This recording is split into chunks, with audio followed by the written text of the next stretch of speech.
Sa Pilipinas, halos bawat pamilya ay may kamag-anak o kaibigang nagtatrabaho sa abroad.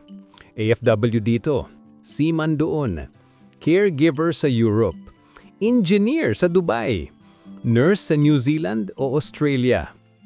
Pero tanong ng marami, kailangan ba talagang umalis ng bansa para umasenso sa buhay? Sa video na ito, pag-uusapan natin ang katotohanan sa likod ng pangarap na abroad para sa kinabukasan.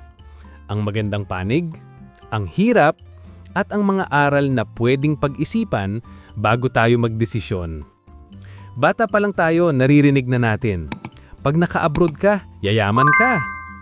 Marami sa ating mga magulang ang nagsakripisyo para makipagsapalaran sa ibang bansa. At totoo naman, sa unang tingin, abroad ay tila shortcut sa tagumpay.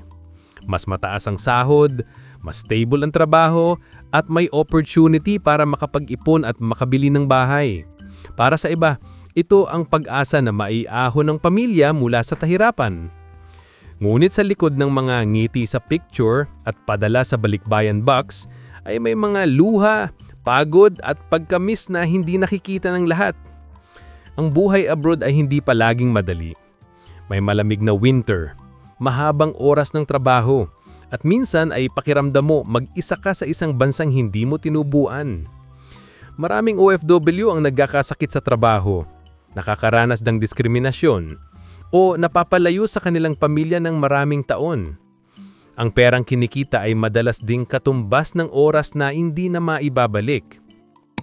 Pero kahit ganito, pinipili pa rin nila dahil sa isang salitang malalim sa Pilipinong puso ay ang sakripisyo. Hindi lang sa sarili ang pag-alis, kundi para sa mga anak, asawa at magulang na umaasa sa kanila. Pero ito ang tanong, lahat ba ng umalis ay umasenso? Ang totoo, hindi lahat. May nakaipon, nakapundar at nakauwi ng tagumpay.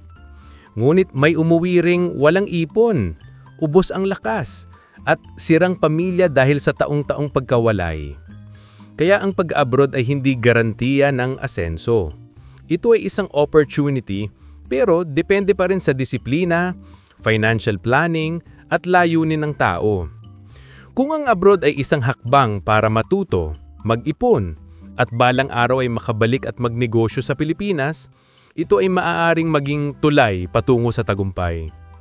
Pero kung ang layunin ay makalayo lang sa problema, madalas ay uulit lang ang kahirapan kahit saang bansa. Hindi rin totoo na kailangan mong umalis para umasenso. Maraming Pilipino ang nananatili dito at unti-unting umaangat sa buhay sa pamamagitan ng sipag, diskarte at pagkakaisa ng pamilya. May mga negosyante, online freelancers, farmers, at skilled workers na nakatagpo ng tagumpay nang hindi tumatawid ng ibang bansa. Sa panahon ng digital age, may mga trabaho ng global ang sakop kahit nasa bahay ka lang sa Pinas. Ang importante, marunong tayong mag-adjust, mag-budget at mag-ipon. Dahil kahit saan ka nasa mundo, kung walang disiplina at layunin, mahirap pa rin umasenso. Ang tunay na asenso ay hindi lang nasusukat sa dolyar o sa kung saan ka nagtatrabaho. Ito ay nasusukat sa kapayapaan ng isip, sa oras para sa pamilya, at sa layunin na hindi lang pansarili, kundi pampamilya. Dahil kung ang pag-abroad ay daan para matulungan ng pamilya at may plano kang umuwi para magbuo ng sariling negosyo, yan ay pag-asenso.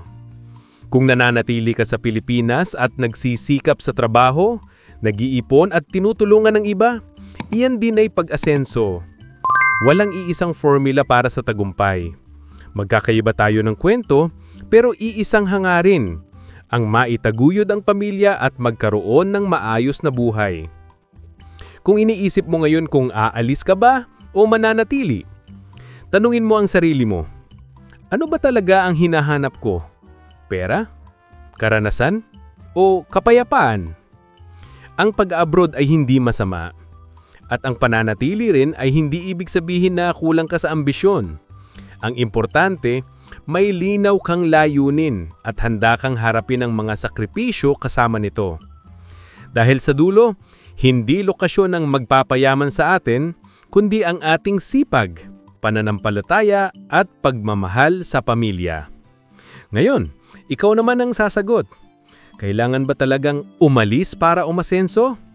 I-comment mo sa ibaba ang iyong opinyon at i-share ang video na ito para marinig ng iba ang totoong kwento ng buhay Pilipino. Huwag kalimutang i-like ang video, mag-subscribe at i-click ang bell icon para sa mga susunod pang topic na ating pag-uusapan. Ako si Nap at ito ang iyong channel para sa tunay na kwentong Pinoy.